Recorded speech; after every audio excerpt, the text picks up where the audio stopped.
The 1906 San Francisco earthquake, the most devastating disaster in California history. On April 18, 1906, the quiet dawn of San Francisco shattered as a massive earthquake struck the coast of California. The main shock lasted less than a minute, but in that brief moment, it forever changed the city and the lives of everyone in it. Thousands of homes and businesses were reduced to rubble, and countless lives were lost. More than a century later, the 1906 San Francisco earthquake remains the deadliest natural disaster in California history and one of the most powerful earthquakes ever recorded in the United States. Running nearly the entire length of California is the San Andreas Fault, a massive crack in the Earth's crust where two tectonic plates meet. As these plates slowly grind against each other, the immense pressure can release suddenly, unleashing catastrophic earthquakes like the one that struck San Francisco in 1906. At that time, scientists had only recently discovered the San Andreas Fault, and its connection to earthquakes was not yet fully understood. The towns and cities built along it had experienced tremors before, but none could have imagined the scale of destruction that was about to unfold. Among those cities, San Francisco was the most prominent. It had grown rapidly during the mid-1800s gold rush, transforming into the largest and most influential city on the West Coast. As a bustling port for trade and military movement, it earned the title Gateway to the Pacific. But at 5:12 a.m. on that fateful morning, everything changed. A foreshock rippled across the region, from as far north as Oregon to as far south as Los Angeles, and even into Nevada. It was strong enough to wake many from their sleep. But before anyone could react, just 25 seconds later, the main quake struck with unimaginable force. For roughly 45 seconds, the ground convulsed violently. The land on one side of the fault shifted northward, while the other side moved south, creating a displacement of nearly 6 meters, or about 20 feet. In geological terms, that's an enormous movement in under a minute. The destruction was immediate and overwhelming. Buildings crumbled, roofs caved in, chimneys crashed through homes. Roof tiles fell like rain into the streets. Beneath the surface, sewer, gas, and water lines ruptured, cutting off essential supplies. Electrical power failed, plunging parts of the city into darkness just as chaos began to spread. The 1906 San Francisco earthquake was not just a physical catastrophe. It was a turning point that reshaped how America understood earthquakes and urban safety. In less than a minute, it turned one of the nation's proudest cities into a scene of unimaginable devastation, marking a somber chapter in the story of California's greatest disaster. The fires that engulfed San Francisco after the 1906 earthquake. As the ground convulsed beneath them, panic swept through San Francisco. Horses bolted in terror, carriages overturned, and automobiles careened out of control. Falling debris struck hundreds of people as buildings crumbled around them. Some were buried alive beneath collapsing walls, while others were thrown into the streets or down stairways as they tried to flee. The earth itself split open in places. Vast cracks and sinkholes tore through roads, swallowing anything and anyone unlucky enough to stand above them. When the 45 seconds of violent shaking finally ended, the city was in ruins. But for the people of San Francisco, the true nightmare was only just beginning. In the hours that followed, hundreds of fires ignited across the city's wreckage. Some began when oil lamps and lanterns were knocked over during the quake.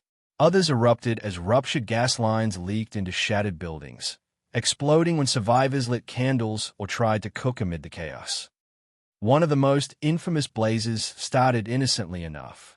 Known later as the Ham and Eggs Fire, it began in the kitchen of a building at 395 Hayes Street. The structure had survived the quake with only minor damage, but the residents didn't realize that the chimney had collapsed. When they attempted to cook breakfast the morning after the disaster, the kitchen burst into flames. With broken water mains leaving hydrants dry, there was little anyone could do. The fire spread rapidly, engulfing more than 20 city blocks and reducing what remained of City Hall to ashes. These fires proved even more destructive than the earthquake itself. While the initial quake had leveled thousands of buildings, the uncontrolled infernos destroyed tens of thousands more. For 4 relentless days, flames raged through the city, consuming everything in their path. The San Francisco Fire Department was overwhelmed. The city's fire chief, who had been gravely injured during the earthquake, died soon afterward, leaving his men without leadership at a critical moment.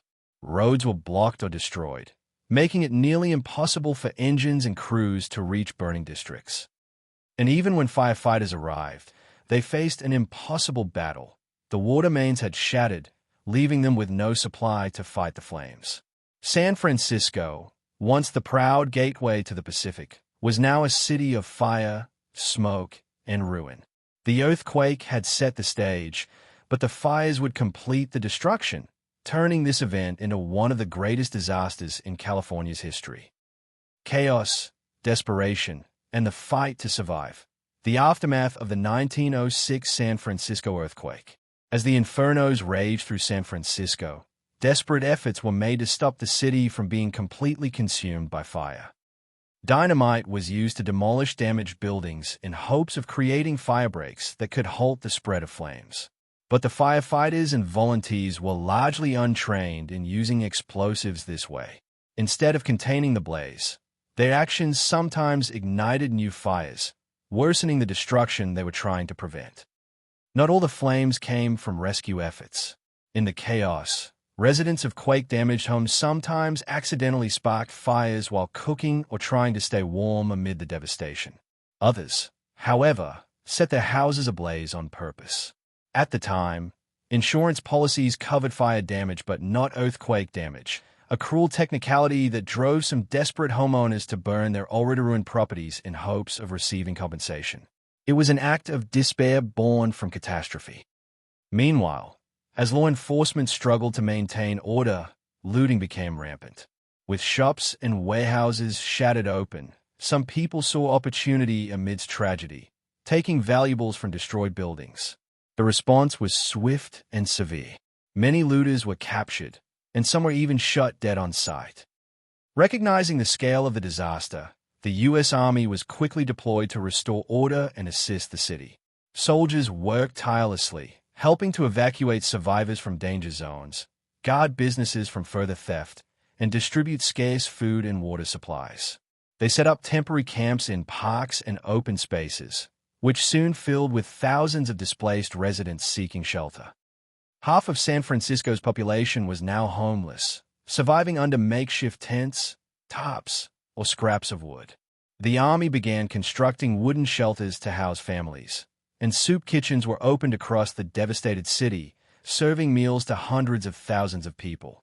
Aid poured in from across the United States and around the world. Food, medicine, and building materials arrived to help the survivors begin the long, painful process of rebuilding. But San Francisco was not alone in its suffering. Other California towns, Santa Rosa and San Jose among them, had also been heavily damaged by the earthquake and ensuing fires. Rebuilding San Francisco was an enormous challenge from the very start. City leaders faced a difficult dilemma. By publicizing the city's destruction, they could attract more aid, but they feared it would scare off investors and damage the city's reputation as the West Coast's economic hub. As a result, officials downplayed the scale of the tragedy. Early reports claimed only around 375 deaths, a number now known to be a gross understatement.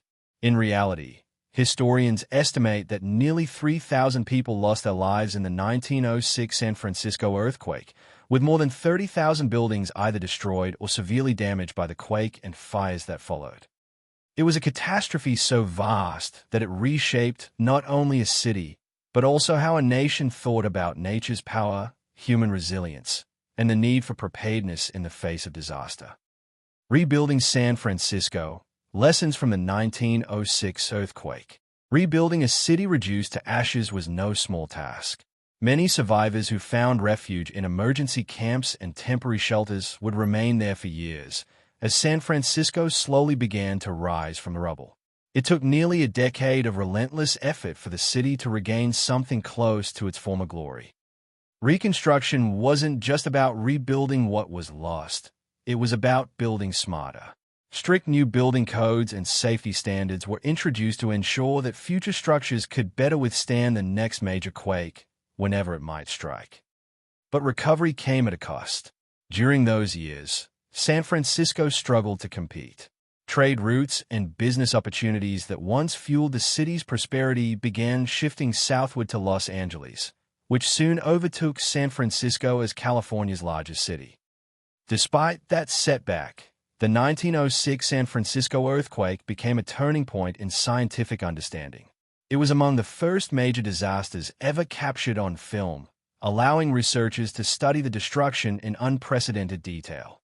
Scientists analyzed the event extensively, paving the way for modern earthquake science, urban zoning, and seismic engineering.